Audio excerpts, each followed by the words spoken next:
Salam əziz abituriyentlər.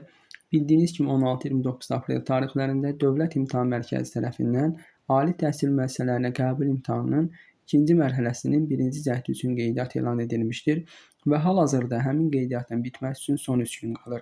Bu vaxta qədərki statistik məlumatları sizinlə bölüşmək istəyirəm.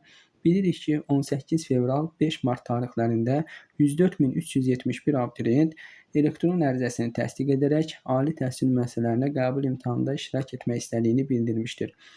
Ən son məlumatlara görə onlardan 81.287 abituriyent artıq ərizəsini təsdiq etmişdir.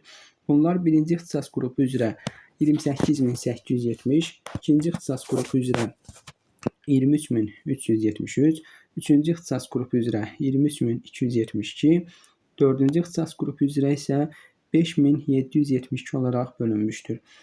Hal-hazırda elektron ərizəsini təsdiq etməyənlərin içərisində sizlər də varsanız, mütləq şəkildə ərizənizi təsdiq edin. Əks halda birincicə qəbul imtahanında iştirak edə bilməyəcəksiniz. Əgər videomuz sizin üçün faydalı olsa, bəyənməyi və abunə olmağı unutmayın. Sağ olun.